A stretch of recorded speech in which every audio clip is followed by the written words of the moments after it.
Hello बच्चों, कैसे हो?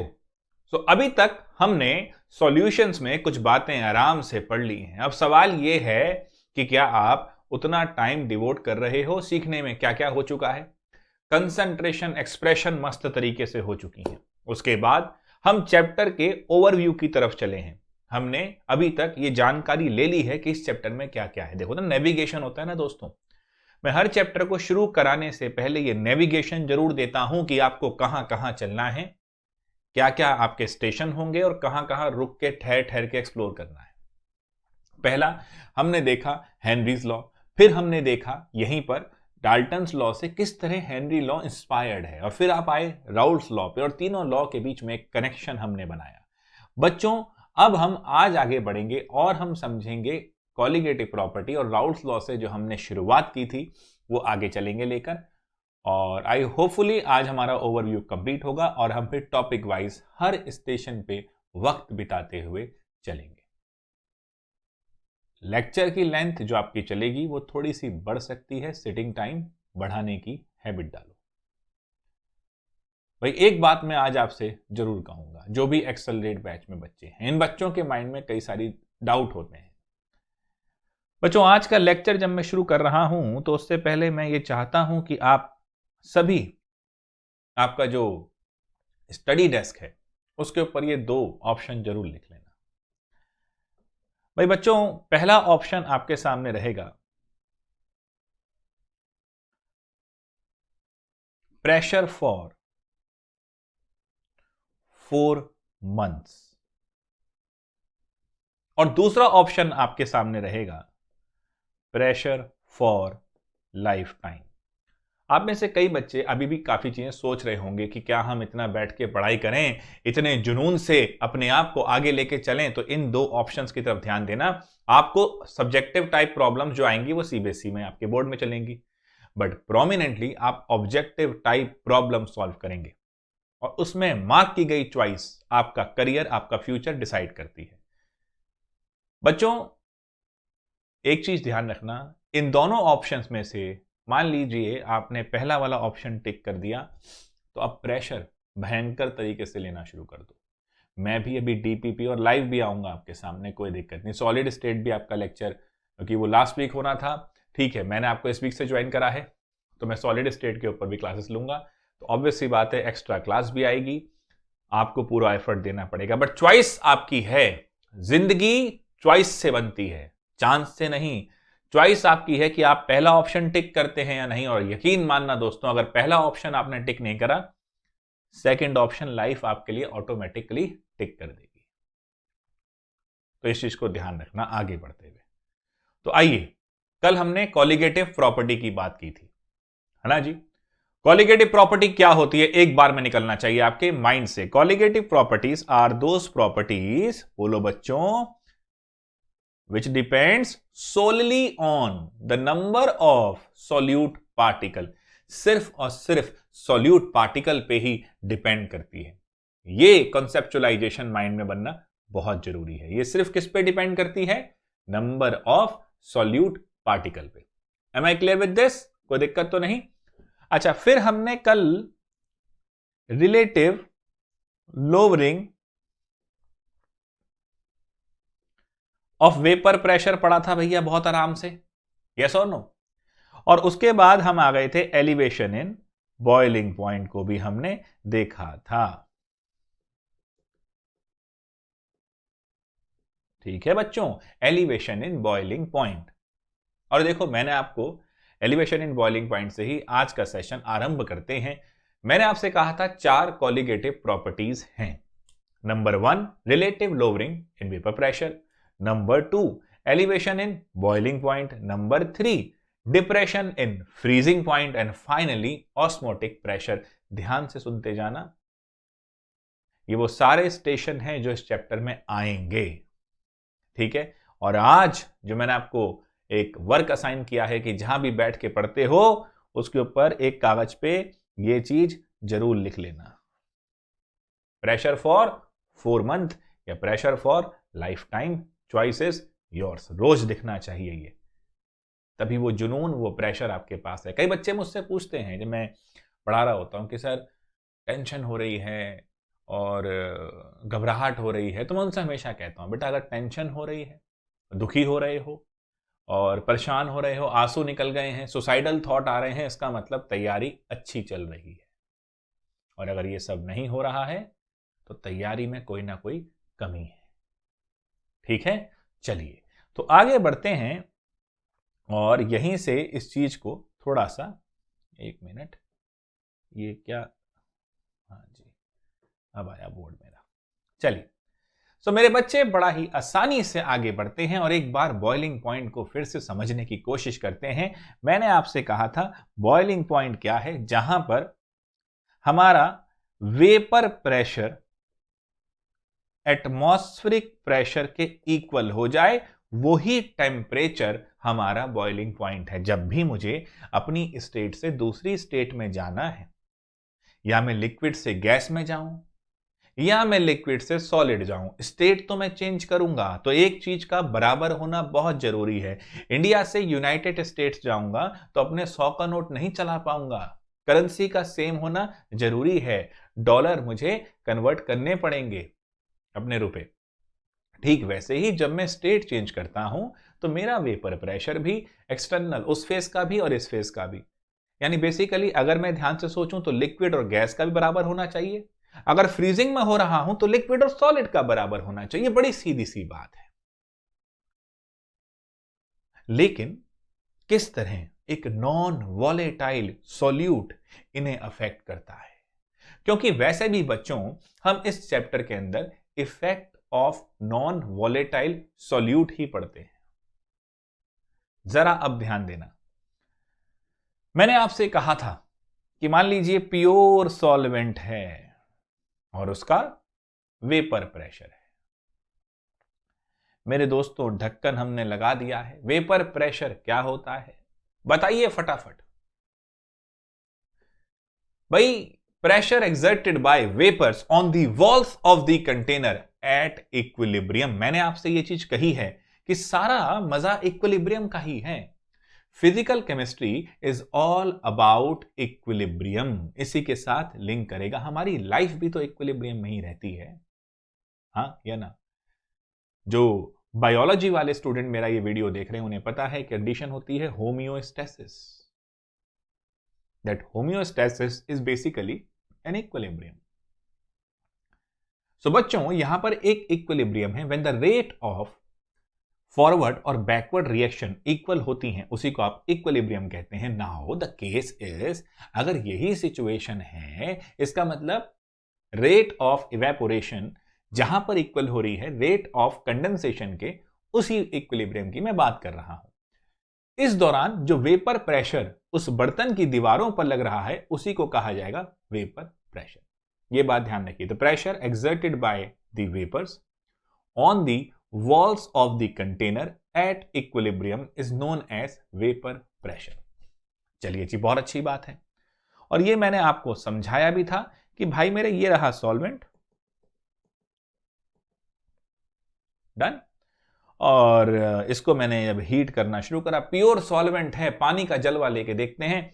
बाहर से जो लग रहा है वो एटमॉस्फेरिक प्रेशर है, और मान लीजिए बाहर से लगने वाला एटमॉस्फेरिक प्रेशर 1 atm है।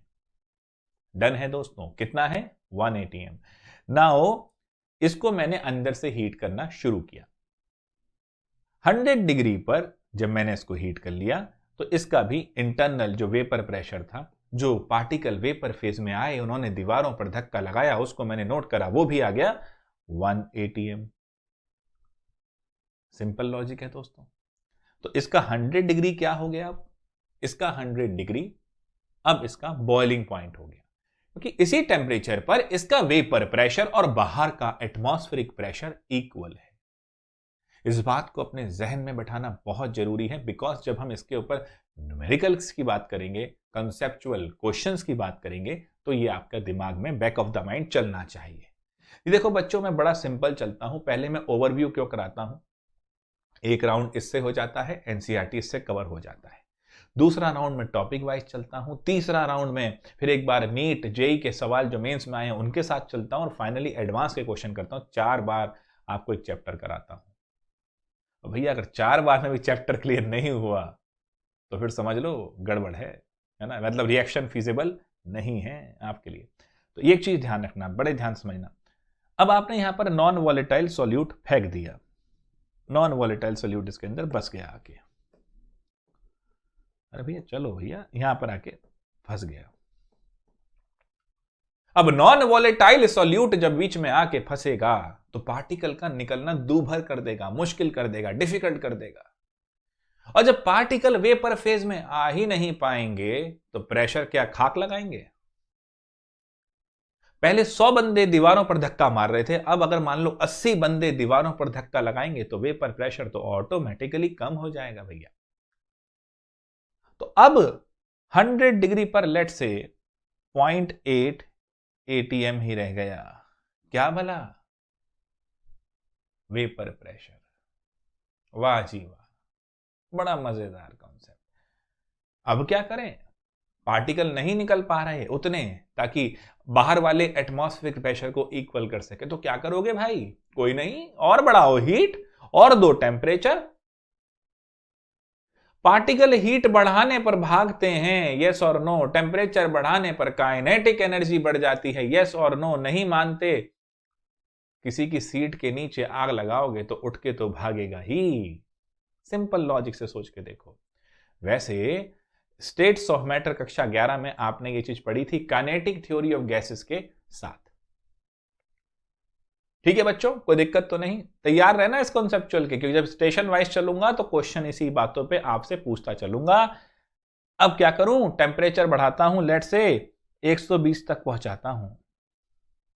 अब ज्यादा पार्टिकल निकलने शुरू होंगे, अब ज्यादा बेटर सिचुएशन होनी शुरू होगी, और फिर फाइनली जाके 120 पे ये 1 ATM प्रेशर कर देगा। तो जब तक नॉन वॉलेटाइल सॉल्यूट नहीं था तो 100 डिग्री पर वेपर प्रेशर एटमॉस्फेरिक प्रेशर के इक्वल हो रहा था। लेकिन जैसे ही हमने नॉन वॉलेटाइल सॉल्यूट डाला, उसने पार्टिकल के बीच के एसोसिएशन को स्ट्रॉन्ग कर दिया। कैसे? बीच में जाके खुद फंस गया ना, तो स्ट्रॉन्ग कर। अब पार्टिकल का निकलना कठिन हो गया, मुश्किल हो गया। अब क्या करें? मुश्किल हो गया तो हीट और बढ़ाओ, टेम्परेचर और बढ़ाओ।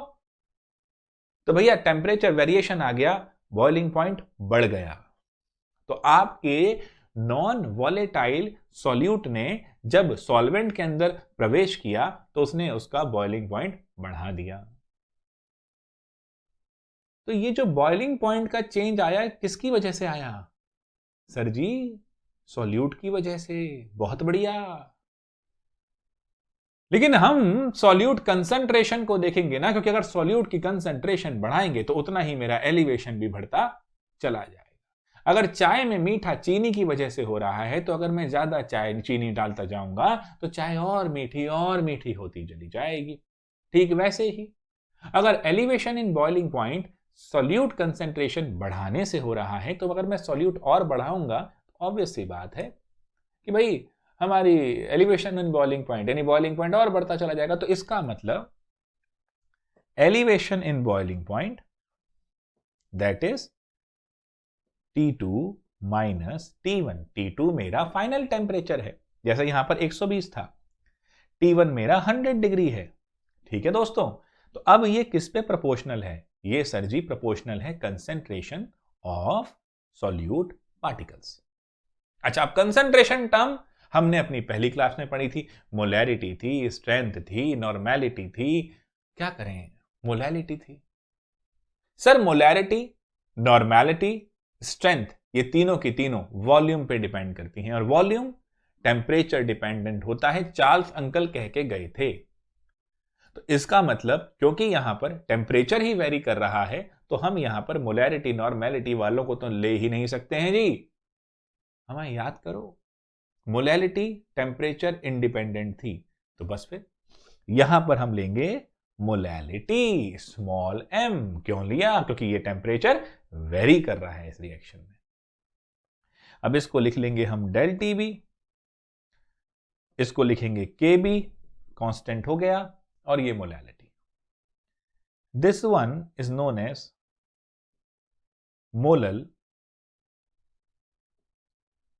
Elevation constant. मोलल, क्योंकि ये मोलैलिटी की बात कर रहा है, एलिवेशन कांस्टेंट। और बच्चों इसी को बोलते हैं एब्यूलियोस्कोपिक कांस्टेंट, है ना। सो अभी जब हम इस विषय में थर्मोडायनेमिकली भी जाएंगे तो और चीजें आपके सामने स्पष्ट होती चली जाएंगी। एब्यूलियोस्कोपिक कांस्टेंट इसी प्राणी को कहा जाता है। तो आई होप ये आपको सेंस अब समझ में आ गई कंसेप्चुअली क्या चीज हम बात कर रहे हैं। अब बच्चे फ्रीजिंग की बात करते हैं। आओ, अब उड़ा तो लिया लिक्विड को, हमने चेंज करा लिया गैस की तरफ ले जाके, अब उसको सॉलिड की तरफ लेके चलते हैं। तो मेरे भाई अब हम बात करेंगे फ्रीजिंग पॉइंट की। कॉन्सेप्ट फिर वही, vapour pressure of liquid state बराबर होना चाहिए vapour pressure of solid state. Done है। बात हो रही है सॉल्वेंट की। अब मेरे भाई जब एक छोटा सा कॉन्सेप्ट समझना, आप क्या चाह रहे थे बॉइलिंग में? आइए जरा बात करते हैं। बॉइलिंग में आप चाह रहे थे कि लिक्विड को गैस की तरफ ले जाया जाए। डन। तो आपकी इंटेंशन क्या थी? आप ये चाहते थे कि लिक्विड के पार्टिकल को और दूर दूर किया जाए, है ना, और दूर दूर किया जाए ताकि वो गैस की तरफ चल पाए। क्योंकि भैया गैस की जो इंटरमॉलिक्यूलर फोर्सेस हैं वो लिक्विड से कमजोर होती हैं। यस और नो? चलिए जी, बढ़िया, आनंद आ गया। लेकिन जब नॉन वॉलेटाइल सॉल्यूट डाला है तो उसने लिक्विड के अंदर जाके फोर्स इसको स्ट्रॉन्ग करने का काम किया है। आप तो कम करना चाह रहे थे, उसने बढ़ा दिया। ये कुछ ऐसा नहीं हो गया कि मान लो आपका कोई दोस्त है, आपसे पैसे लेके भाग गया है, आपने कहा अच्छा जी अब छोड़ेंगे नहीं, आप उसको मारने गए। उसके साथ पहले ही 4 गुंडे खड़े हुए थे। आप तो चाह रहे थे ना कि उसकी एनर्जी कम रहे, उसको मारना आसान रहे, उसके साथ तो 4 लोग पहले ही लगे हुए थे, तो उसको तो मारना और कठिन हो गया। ठीक वैसे यहां हुआ एलिवेशन इन बॉइलिंग पॉइंट में। आप चाह रहे थे कि पार्टिकल को दूर दूर किया जाए, उनकी बॉन्ड एनर्जी कम की जाए, बट यहां तो नॉन वॉलेटाइल सॉल्यूट ने तो भाई साहब बढ़ा दी, तो आपको अपनी एनर्जी ज्यादा लगानी पड़ी, तो वो एलिवेशन हो गया। फ्रीजिंग में क्या हो रहा है भाई? आप भी चाह रहे थे कि लिक्विड से सॉलिड जाए तो बॉन्ड एनर्जी बढ़े, एसोसिएशन में कुछ एनहांसमेंट हो, और यहां भी हुई। कहानी बड़ी सिंपल है दोस्तों। यहां कैसे हुई? अरे मेरे भाई, नॉन वॉलेटाइल सॉल्यूट एसोसिएशन को स्ट्रॉन्ग करेगा और वही हुआ। यहां पर हमें वेपर प्रेशर को सॉलिड की तरफ लेके जाना है। ऑब्वियसली बात है कम होगा वो, तो मुझे टेम्परेचर कम पे ही मिल जाएगी कहानी। तो ये डिप्रेशन हो गया, क्योंकि उस बंदे को तो पहले ही, मान लो आप मारने गए, उसको 4 लोग पहले ही मार रहे हैं, तो आपको तो कम मारना पड़ेगा ना, एक तरह से इस तरह लेके देखो। तो ये डिप्रेशन हो गया फ्रीजिंग पॉइंट में, सॉरी। तो अब देखो बच्चों, यहां पर हम क्या करेंगे? तो देखो एक तरह से बात सोचो, डिप्रेशन फ्रीजिंग पॉइंट और elevation boiling point sound same कर रहे हैं, कॉमन थीम है। वहां पर आप बॉन्ड एनर्जी कम करना चाह रहे थे और नॉन वॉलेटाइल सॉल्यूट ने बढ़ा दी, तो आपका एफर्ट ज्यादा लग गया। सिंपल ऐसे याद कर सकते हो। यहां पर बॉन्ड एनर्जी आप बढ़ाना चाह रहे थे, नॉन वॉलेटाइल सॉल्यूट ने बढ़ा दी, तो आपका एफर्ट कम हो गया, तो डिप्रेशन हो गया, माइंड में बैठ गया, है ना। अभी इस पे जब फिर आएंगे कॉलिगेटिव प्रॉपर्टी पे, तो इसको ग्राफिकली समझने की कोशिश करेंगे। जिन बच्चों को ग्राफ में दिक्कत है तो वो परेशान ना हो। फिर वही चीज, टेलीग्राम का हमने ऑप्शन आपको दे दिया है, और आप में से जो बालक चाहते हैं कि ग्राफिकल कॉन्सेप्ट्स को, कि ग्राफ कैसे बनाए जाएं, ग्राफ कैसे यूज किए जाएं, ये काफी बच्चों के साथ तकलीफ मैंने देखी है। फिर बेचारे करते क्या है, सिर्फ ग्राफ को याद कर लेते हैं, मामला खत्म। नहीं, ग्राफ किस तरह समझाया जाता है, क्या वो ग्राफ हमें समझाता है, कैसे उसको बनाया जाए, प्लॉटिंग क्यों अच्छी है ना, ये बातें हम देखेंगे। कोई चाहता है कि सर ग्राफ के ऊपर भी एक सेशन ले लो, ग्राफ कैसे पढ़े जाते हैं, क्या चीज होती है, तो वो आप बिल्कुल डाल दें, मैं आपके ऊपर ग्राफ के ऊपर सेशन ले लूंगा, पहले इसको कराने से पहले, कोई दिक्कत। तो फ्रीजिंग पॉइंट की तरफ चलते हैं बच्चों एक बार फिर से। अब डिप्रेशन इन फ्रीजिंग पॉइंट हो गया। तो फ्रीजिंग पॉइंट तो वो टेम्परेचर था जहां पर वेपर प्रेशर ऑफ लिक्विड बराबर हो जाता है वेपर प्रेशर ऑफ सॉलिड के। तो ये हम उस टेम्परेचर की बात कर लेते हैं जहां पर वेपर प्रेशर ऑफ लिक्विड बराबर होता है, सिंपल तरीके से चल रहे हैं, कोई बात टेक्निकल बहुत ज्यादा नहीं घुस रहे, लेकिन कॉन्सेप्ट घुसा रहे हैं दिमाग में। अब यहां पर करेंगे T1 माइनस T2। सर ये पहले तो हमने फाइनल माइनस इनिशियल करा था, अब आपने इनिशियल माइनस फाइनल कर लिया। मेरे बच्चे बड़ी सीधी बात सोचो, पहले T2 बड़ा था, T1 छोटा था, अब T1 बड़ा है, T2 छोटा है। मुझे साइन नेगेटिव नहीं चाहिए, क्योंकि मैं एक तरह से एक पॉजिटिव क्वांटिटी की बात कर रहा हूं। मैं कह रहा हूं कि एलिवेशन कितने डिग्री हुआ या डिप्रेशन कितने डिग्री हुआ। तो अगर मैं ध्यान से सोचूं कि डिप्रेशन कितने डिग्री हुआ, तो माइनस थोड़ी लगाऊंगा उसके अंदर, क्योंकि बात तो पॉजिटिव क्वांटिटी की बात कर रहा हूं, न्यूमेरल वैल्यू की बात कर रहा हूं, सिर्फ उसी की बात हो रही है। ठीक है, तो T1 माइनस T2 प्रोपोर्शनल, ये भी मोलैलिटी हुआ। और ये भी मोलैलिटी क्यों हुआ, आपको ये बात बड़े अच्छे से पता लग गई, क्योंकि बेटा मोलैरिटी नहीं ले सकते, नॉर्मेलिटी नहीं ले सकते अपना, क्योंकि वो वॉल्यूम डिपेंडेंट थे। तो किसको लेंगे भैया, मोलैलिटी। हमारा सेवियर कौन है, हमारा मसीहा कौन है, अगर वॉल्यूम चेंज हो रहा हो तो। और वॉल्यूम चेंज क्यों होता है, टेम्परेचर चेंज हो रहा हो तो। टेम्परेचर चेंज कहां हो रहा है, एलिवेशन इन बॉइलिंग में हो रहा है, डिप्रेशन इन फ्रीजिंग में हो रहा है, तो मोलैलिटी ले लो, बहुत बढ़िया है। फिर वही चीज T1 माइनस T2 को ले लो भैया, क्या, delta TF proportional to M, delta TF is equal to KFM, ये मोलल डिप्रेशन कांस्टेंट।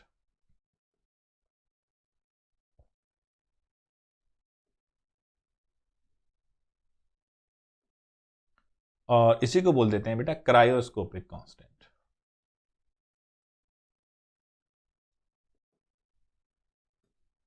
डन बालकों, कोई परेशानी किसी बालक को? तो दोस्तों 3 कॉलिगेटिव प्रॉपर्टी आपने मस्ती से देख ली हैं, और इसके ऊपर अब देखो कॉन्सेप्चुअली आपको समझ में आ गए हैं। Henry's law, Raoult's law, colligative properties की बात मैंने आपके साथ कर ली है। अगली क्लास में एनसीईआरटी भी, अभी ऑस्मोटिक प्रेशर बाकी है, आई बाकी है। अगली क्लास में सारे लोग क्लास वर्क कॉपी के साथ साथ एनसीईआरटी लेके बैठेंगे, और मैं सारे एनसीईआरटी के सवाल पहले क्लास में डिस्कस करूंगा। उसके बाद मैं आपको अपनी पहली डीपीपी दूंगा, वो आप सॉल्व करेंगे, फिर हम डिस्कस करेंगे। लेवल इस तरह बढ़ाऊंगा, ठीक है जी, कोई दिक्कत तो नहीं, आसान चल रहा है मामला। डिफिकल्टी आने नहीं देंगे, परेशान बिल्कुल तुम नहीं होगे, लेकिन प्रैक्टिस करते चलोगे। फिर वही बात ध्यान रखना बच्चों, कहीं अटको तो घबराना मत, और शर्मा जी की क्लास में शर्माना मत। खुल के टेलीग्राम पे आप पूछ सकते हैं, लेकिन डाउट पूछने का एक रूल याद रखना, डाउट, रियल डाउट कब होता है भाई, डाउट रियल डाउट तब होता है जब बच्चा खुद 3 बार उसको ट्राई कर चुका है। ये नहीं क्वेश्चन पढ़ा और आपको लगा कि ये तो हमसे नहीं होगा और आप नमस्ते कर गए, नहीं। Try it 3 times, then you can ask. Fine, चलिए अब आगे देखते हैं बच्चों। एक टर्म आती है, अब हम ऑस्मोसिस की तरफ बढ़ रहे हैं, तो उससे पहले एक टर्म आती है डिफ्यूजन।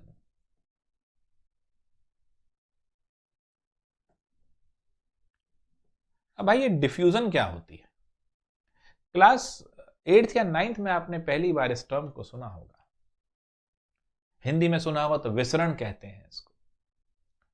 अब डिफ्यूजन क्या होता है, आपने रूम के एक कोने में परफ्यूम की बोतल का स्प्रे किया और खुशबू पूरे रूम में फैल गई, वाह जी वाह। अब आनंद देखिए यहां पर, flow of particle, flow of particle, थोड़ा राइटिंग साफ लिखने की कोशिश यहां पर मेरी जारी है ना। Flow of particles from the state of its higher concentration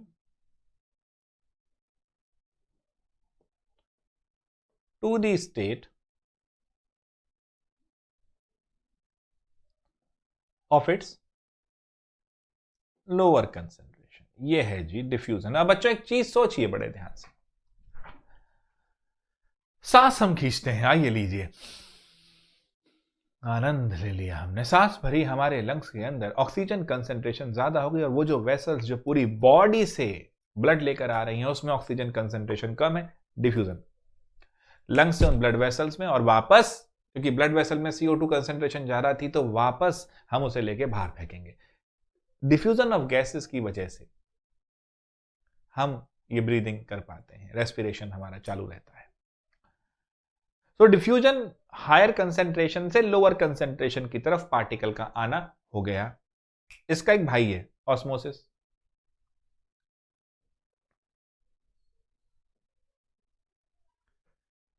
osmosis क्या होता है बच्चों?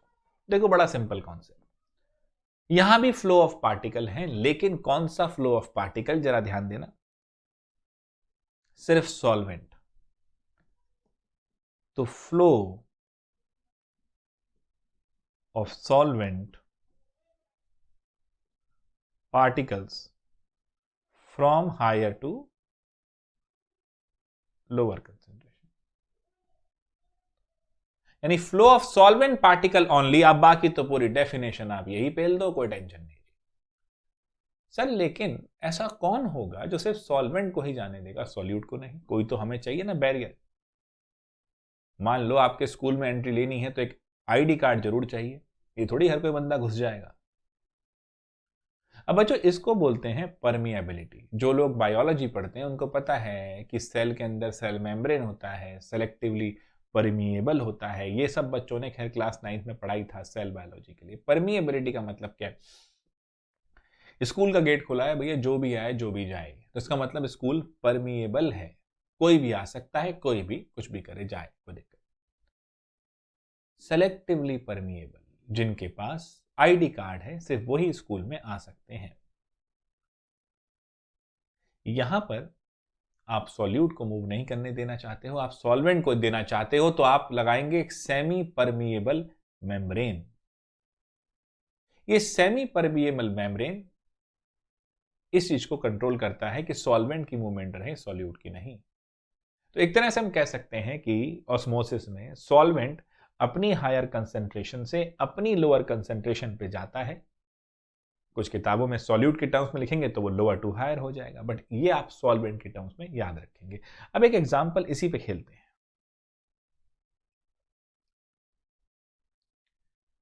हुआ क्या, हम में एक बच्चा है कुणाल। कुणाल ने कहा कि आज हम घर में अजीब सी कैस करेंगे। कुणाल मार्केट गया और वहां से 2-2.5 किलो अंगूर ले आया भैया। अब अंगूर तो लेके आ गया जी, बड़े महंगे चल रहे हैं आजकल, 300 के आसपास हैं हमारे यहाँ। तो अंगूर ले आया है। अब अंगूर लाके उसने क्या करा, एक बड़ा सा भैया ड्रम ले लिया, उस ड्रम के अंदर पानी डाला और उसके अंदर 10-12 किलो नमक भी घोल दिया। अब क्या होगा, मम्मी आ गई, कुणाल बेटा क्या कर रहे हो, नुकसान कर रहे हो, एक तो अंगूर ले आए हो, नमक का इतना घोल कर दिया। और अचानक मम्मी के सामने ही कुणाल ने अंगूर लेके उस नमक के पानी में डाल दिए। मम्मी तो चप्पल निकाल के मारने ही वाली थी। कुणाल ने कहा रुको मम्मी, नुकसान नहीं कर रहा हूं, फायदा करूंगा, वेट करो थोड़ा सा। दरअसल होने क्या वाला है, आओ दोस्तों समझते हैं। वो जो नमक का पानी हमारे कुणाल भाई ने इस ड्रम में डाला है और उसके अंदर मस्त तरीके से ये अंगूर लिए हैं, ये अंगूर हैं भैया। यहां आनंद ये है कि अंगूर का भी सॉल्वेंट पानी है और बाहर वाले जो ड्रम के अंदर हमने वो नमक वाला पानी डाला है उसका भी पानी है। लेकिन बाहर जो सॉल्वेंट है पानी, उसकी कंसेंट्रेशन कम है।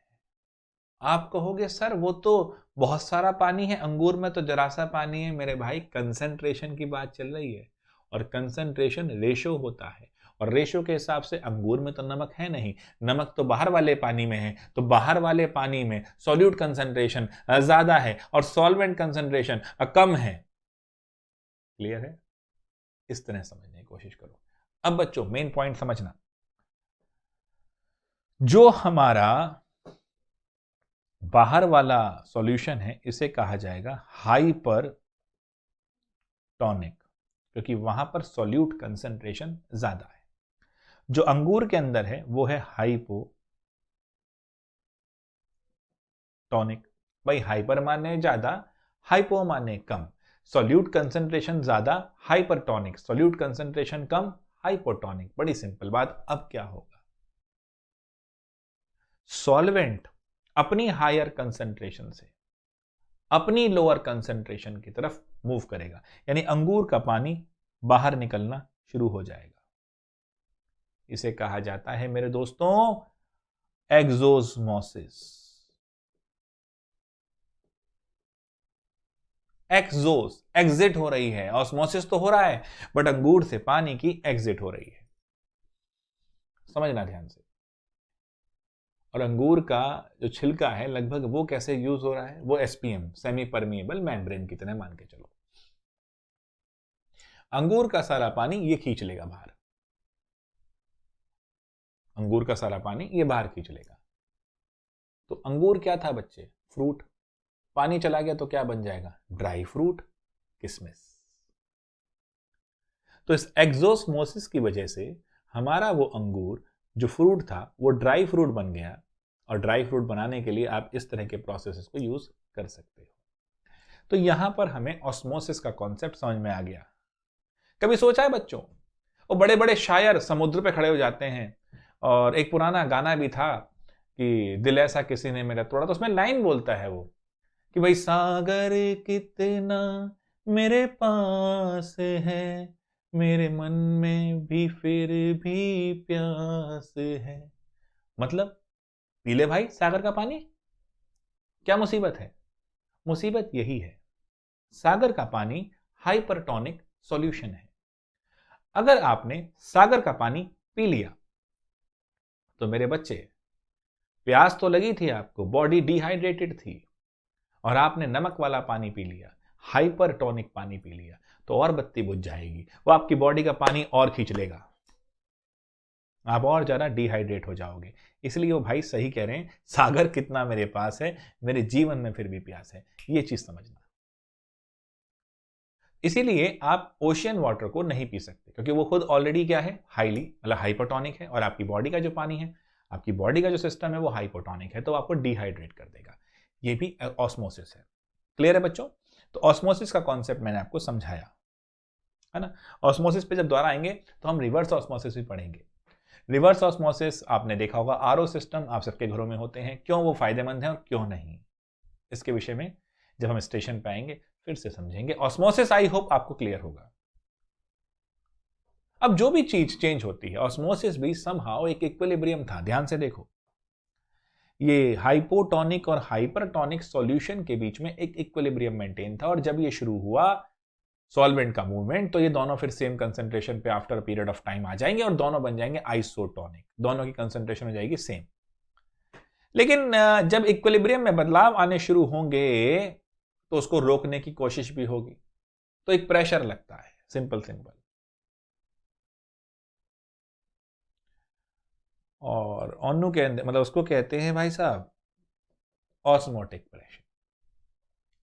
सो द प्रेशर अप्लाइड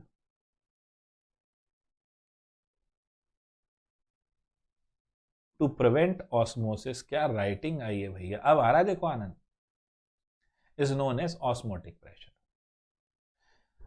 बच्चों इस पे और ज्ञान लेंगे, लेकिन पहला छोटा सा एक डेरिवेशन कर लेते हैं तो उस पर आपको क्लियरिटी आ जाएगी। बहुत बढ़िया, आपको पता है ना बेटा, PV is equal to NRT. हाँ हाँ सर ये तो हमें पता है। क्या था भैया ये? सर ये आइडियल गैस इक्वेशन थी। Very good. एक्चुअली ये एक मैथमेटिकल मॉडल था गैसेस के बिहेवियर को अंडरस्टैंड करने के लिए। डन। अब इस प्रेशर को पी ऐसे रखो, N by V R T कर दो। सर ये तो कंसंट्रेशन हो गई, मोलैरिटी। हाँ ठीक है सर, यहां मोलैरिटी ले सकते हैं। अरे क्यों नहीं ले सकते भाई, यहां पर टेम्परेचर थोड़ी वेरी कर रहे हो, यहां तो प्रेशर की बात कर रहे हो। अब आपने क्या करा है, इस प्रेशर को ही पाई बोल दिया है यहां पर, और पाई मेरा ऑस्मोटिक प्रेशर है भाई, और pi is equal to C R T. तो ये हमारी चौथी कॉलिगेटिव प्रॉपर्टी होती हुई। एक बार आपके लिए मैं चारों फॉर्मूले लिख देता हूं, फिर अगले टॉपिक की तरफ बढ़ेंगे इसमें।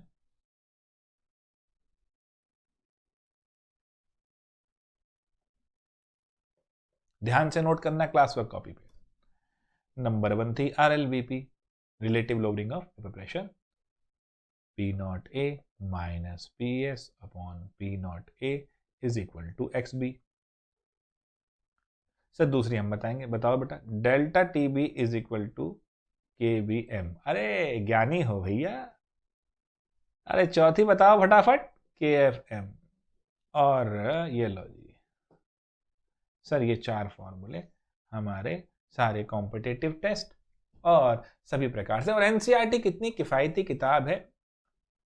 इन टेस्ट क्वेश्चन में 4 कॉलिगेटिव प्रॉपर्टी है, भाई ने 4 ही सवाल दिए हैं। आनंद। चलिए, अब एक दिन अचानक मेरे पास फोन आता है, और आशुतोष अपना स्टूडेंट है, उसने फोन किया कि सर देखो, लैब में तो हम गए नहीं, कोविड की वजह से स्कूल ही नहीं खुले थे। सर जी ने हमें कहा कि जाओ, लैब में जब पहुंचे सर ने कहा कि बेटा मुझे NaCl का एलिवेशन इन बॉइलिंग पॉइंट निकाल के दिखाओ। आशु भाई ने कहा बहुत बढ़िया है सर, ये तो हलवा है, इसमें एक्सपेरिमेंट क्या करना है। अरे गौरव सर ने बता ही रखा है फॉर्मूला, हम लगाएंगे आंसर आएगा। तोड़ू तरीके से आंसर निकाल दिया भाई ने। अब आशु का आंसर आया 2। चलिए बढ़िया बात। सर जी आए, एक्सपेरिमेंट लगाया, elevation in boiling point check किया, उनका आंसर आया 4। सर ने आशु को डांटा और चले गए। आशु भाई गंभीर चिंता में कि ऐसा कैसे हो सकता है, हमने तो फॉर्मूला बढ़िया लगाया है। चलो हो सकता है कैलकुलेटर पे हाथ गलत पड़ गया हो, क्योंकि कैलकुलेशन वैसे तो बच्चे करते नहीं आजकल। चलिए बढ़िया, फिर दोबारा किया, फिर उसका एलिवेशन इन बॉइलिंग पॉइंट 2 आया। सर फिर आए, सर ने चेक किया, उनका फिर से 4 आया। सर ने इसमें थप्पड़ लगाया, चले गए। आशु गंभीर टेंशन में कि यार ये फॉर्मूला ही गलत लिख दिया है मैंने। आशु का वहीं से मेरे पास फोन आया, सर एक समस्या गंभीर हो चुकी है, एलिवेशन इन बॉइलिंग पॉइंट निकालना है, मेरा फॉर्मूले से 2 आ रहा है, सर एक्सपेरिमेंटली चेक करते हैं उनका 4 आता है। अब बताइए क्या करूं। मैंने कहा भाई इसमें समस्या कुछ नहीं है, मुझे ये बताओ इसमें सॉल्यूट कौन सा लिया है। आशु ने कहा सर सॉल्यूट का क्या करना है, फॉर्मूला सोचो।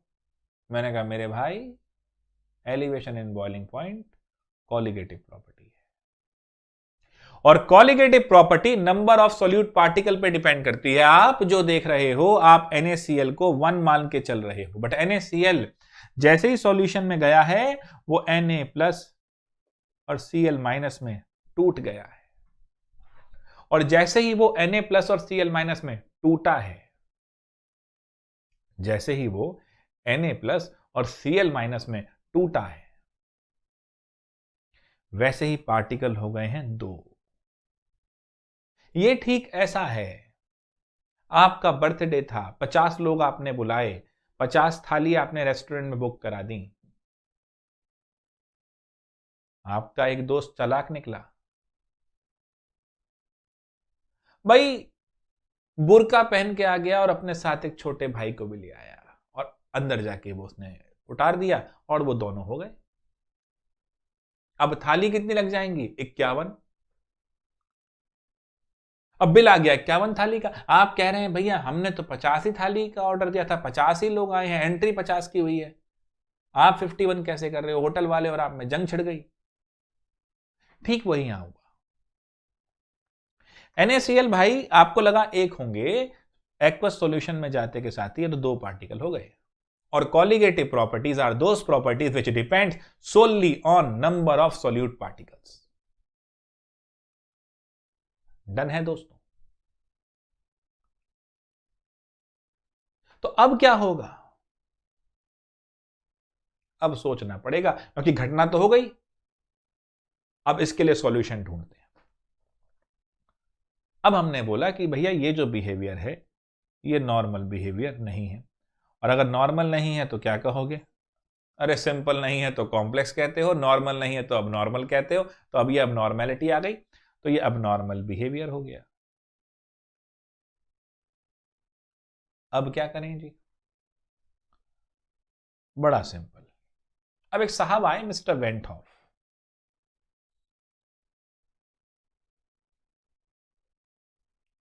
उन्होंने कहा इसका सॉल्यूशन हम देंगे। हाय हाय हाय हाय। उन्होंने कहा कि भाई एक फैक्टर लेते हैं आई, और आई क्या है मेरे भाई, number of particles after dissociation और कुछ केसेस में होगा एसोसिएशन भी।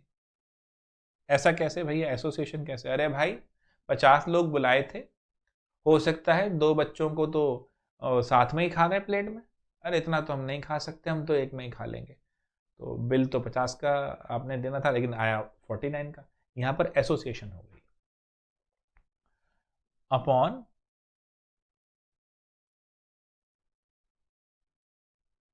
Initial number of particles before. अच्छा जी, बहुत बढ़िया। यहां वाले केस में क्या हो जाएगा? यहां वाले केस में ये 2 थे और इनिशियली 1 था, तो आपका 2 आ गया। डन, कोई दिक्कत? देखो बॉइलिंग पॉइंट, जैसे सर का आ रहा था 4, आशु को आ रहा था 2। बॉइलिंग पॉइंट एक कॉलिगेटिव प्रॉपर्टी है, तो आई 2 निकल सकता है ऐसे भी। तो यहां लिखेंगे आई इस तरह में निकलता है, observe colligative property upon normal colligative property. Sir वाह, ये भी हो गया फॉर्मूला। अरे अभी और निकालेंगे, घबराते क्यों हो भैया? देखो सारी की सारी कॉलिगेटिव प्रॉपर्टी के फॉर्मूला देखो। ये आरएलपी था, ये एक्सबी पे था। एक्सबी क्या होगा बेटा? मोलर मास ऑफ सॉल्यूट के इनवर्सली प्रोपोर्शनल। अरे हाँ या ना, मोलैलिटी भी मोलर मास के इनवर्सली, मोलैरिटी भी मोलर मास के इनवर्सली, तो इफेक्टिवली सारी कॉलिगेटिव प्रॉपर्टी मोलर मास के इनवर्सली प्रोपोर्शनल हो रही हैं। तो क्या करें? कुछ नहीं भैया, एक और फॉर्मूला बना लो, normal molar mass upon observed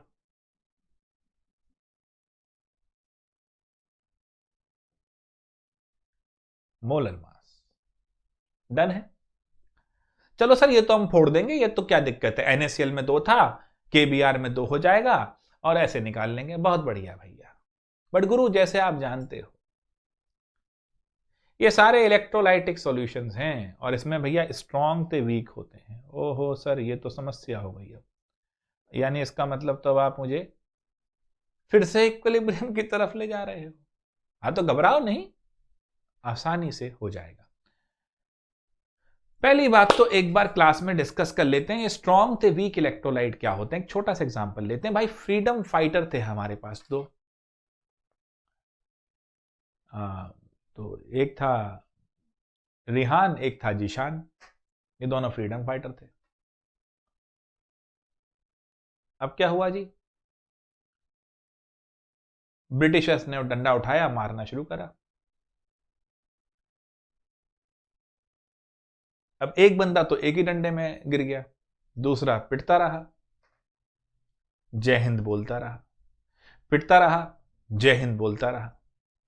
जब तक सारी, रिहान मान लो जय हिंद बोलता रहा, डंडा खाता रहा, जब तक सारी हड्डी पसली का चूरा नहीं हो गया तब तक बंदा डटा रहा, जय हिंद बोलता रहा। कौन ज्यादा स्ट्रांग हो गया? ऑब्वियसली बात है सर, रिहान।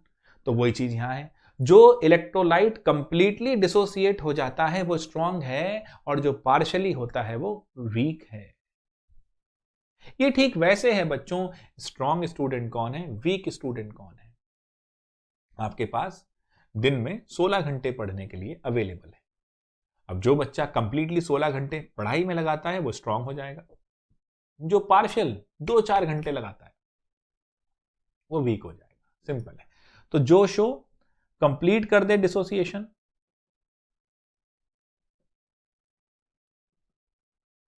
वो स्ट्रांग, जो पार्शियल डिसोसिएशन करे वो week.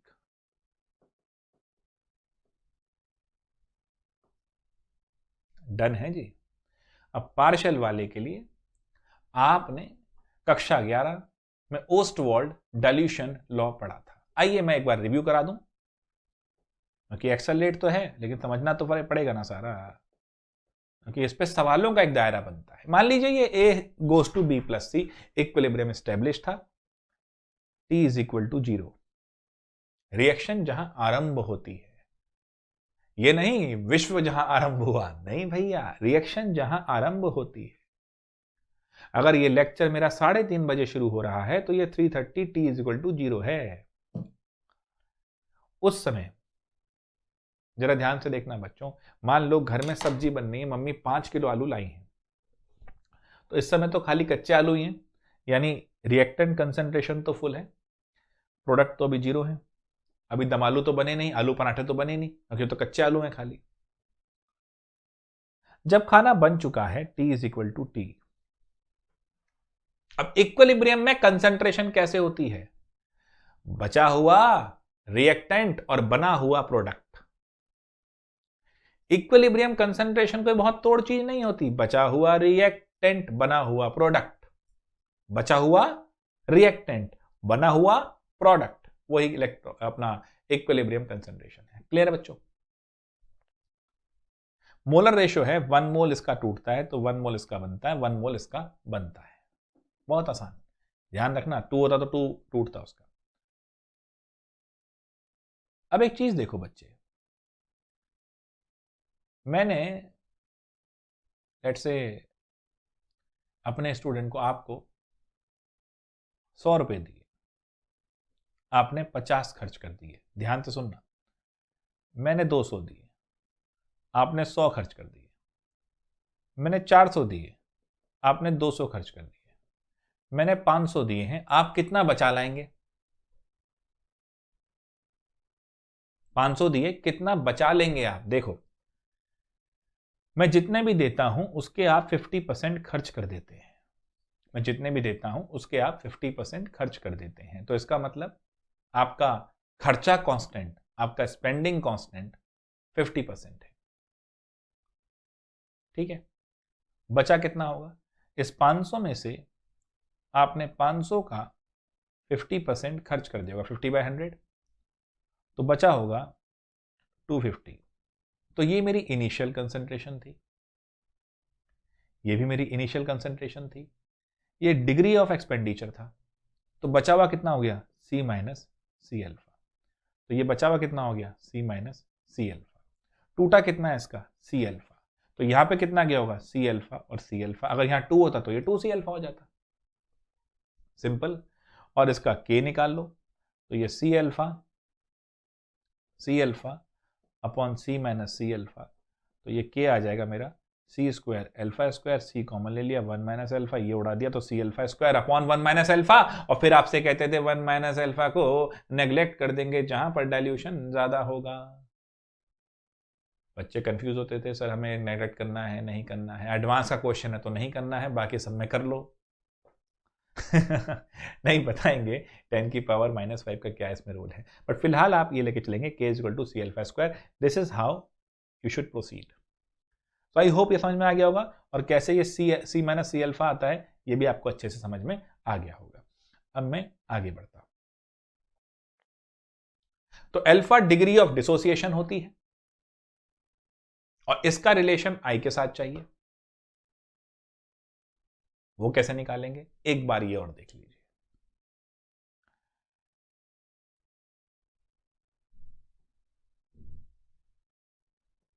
Relationship between alpha, I and N। N होता है कितने पार्ट में वो डिसोसिएट या एसोसिएट कर रहा है। In case of dissociation,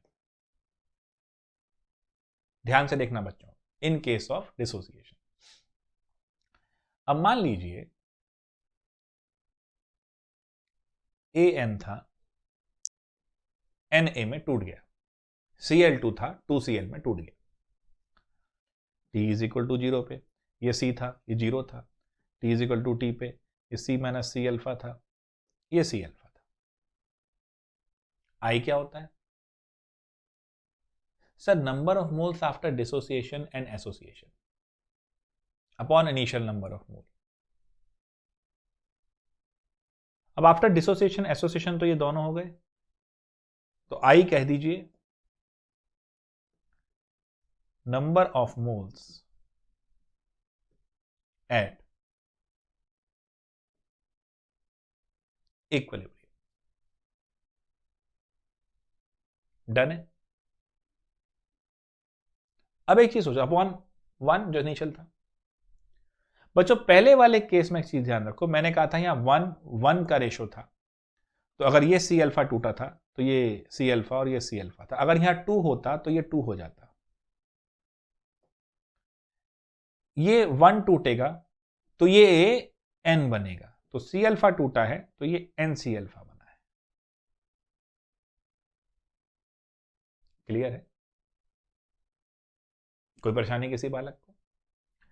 so now my I will be C minus C alpha plus N C alpha.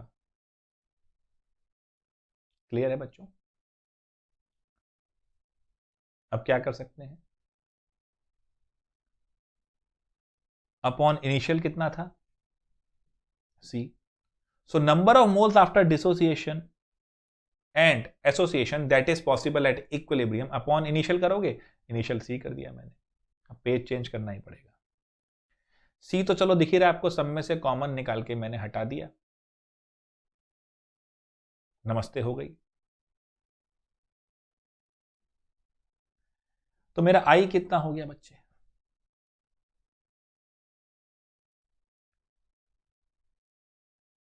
अब देखो मेरी बात, इनिशियल कंसेंट्रेशन जो आपने यहां इस केस में सी ली है,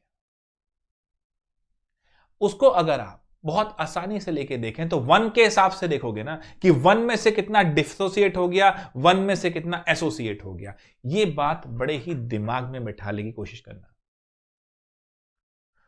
आप 100% के रिस्पेक्ट में देखते हो, आप 1 के रिस्पेक्ट में देखते हो, आप 0 और 1 के बीच में चलते हो। तो अगर सी आप 1 लेते हो इस केस में तो क्या होता है? तो भाई साहब ये जो सारा कॉन्सेप्ट था, जो मैंने ओस्वाल्ड डाइल्यूशन लॉ यहां लगाने की कोशिश करी आपके साथ, तो अगर मैं इसको 1 के रिस्पेक्ट में देखूंगा तो ये सब 1 हो जाएगा यहां पर कहानी। तो ये क्या हो जाएगा? सीधा सीधा 1, ये हो जाएगा 0, सीधा सीधा 1 माइनस अल्फा, ये हो जाएगा एन अल्फा। डन है? कोई कंफ्यूजन तो नहीं है दोस्तों? खैर फिर भी आएगा ये, लेकिन फिर भी कोई कंफ्यूजन तो नहीं है। यानी इसको बेटर रिप्रेजेंट करने के लिए मैं क्या कर सकता हूं? ध्यान से देखना, ए एन जा रहा था एन ए में, ये इनिशियली 1 था, ये 0 था, कंप्लीट था ना, डिसोसिएट तो कंप्लीट में से ही होगा ना। 1 minus alpha is an alpha. Is it clear with everyone? बहुत ध्यान से देखो, फिर देखो, ये सी लिया था इनिशियल कंसेंट्रेशन, ये 0 था, सी माइनस सी अल्फा लिया, एन सी अल्फा बना। अब एक चीज देखो, आई क्या होता है? नंबर ऑफ मोल्स, ध्यान से देखना, number of moles after dissociation, particles other upon initial number of particle at equilibrium. यहां पर बड़ा मजा आएगा, at equilibrium number of moles और number of particles at equilibrium upon initial number of moles और initial number of particle. Yes और no? Dissociation 1 के respect में देखेंगे, एसोसिएशन 1 के रिस्पेक्ट में देखेंगे, ताकि उसमें से कितना, उस पार्टिकल में से कितना डिसोसिएट हो रहा है और कितना एसोसिएट हो रहा है। बहुत ही सिंपल लॉजिक मेरे भाई। आई क्या होगा इस केस में? अपॉन 1। अगर ये ओस्टवार्ड डाइल्यूट भी लगाओगे डायरेक्ट तो भी यही हो गया, क्योंकि 1 बाय सी कॉमन ले लो, सी कॉमन ले लिया तो क्या बचेगा?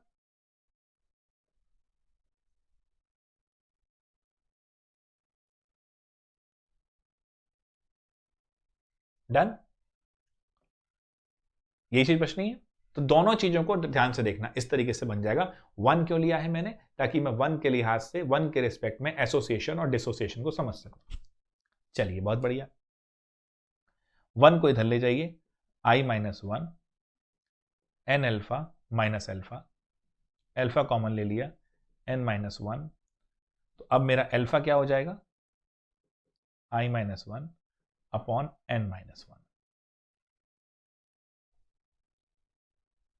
सिंपल फॉर्मूला, सादा जीवन, उच्च विचार, कोई दिक्कत नहीं। तो अल्फा का रिलेशन आई से निकाल लिया, एन क्या था, जैसे Cl2 2 Cl में गया तो 2 आपका एन हो गया, जितने फ्रेगमेंट उसके बन रहे हैं। तो दिस इज फॉर डिसोसिएशन। फिर देख लो बेटा, कंफ्यूजन तो कोई नहीं है। मैंने पहले आपको समझाया था ओस्टवाल्ड डाइल्यूशन लॉ, उसके साथ मैंने उसको यहां लगाया था सी के हिसाब से। एसोसिएशन डिसोसिएशन जो रहेगी वो कैसे रहेगी, वो वन के लिहाज पे देख रहे हो, बट ऐसे देखोगे तब भी वही है, वन से देखोगे तब भी वही है, कंफ्यूज मत होना। For association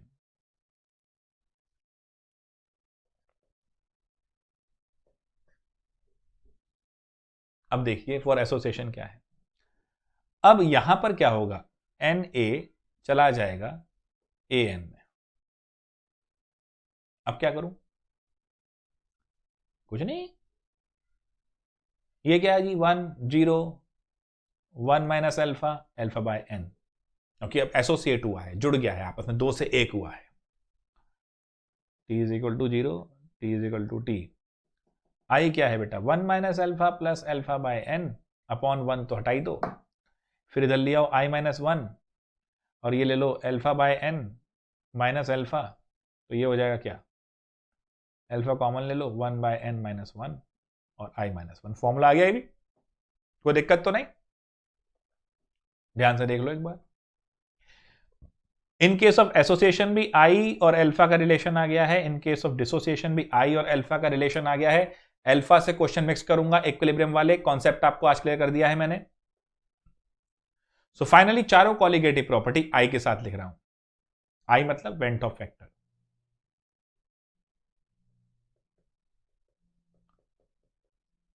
I X B, delta T B, i K B M, delta T F, i K F M और pi is equal to i C R T.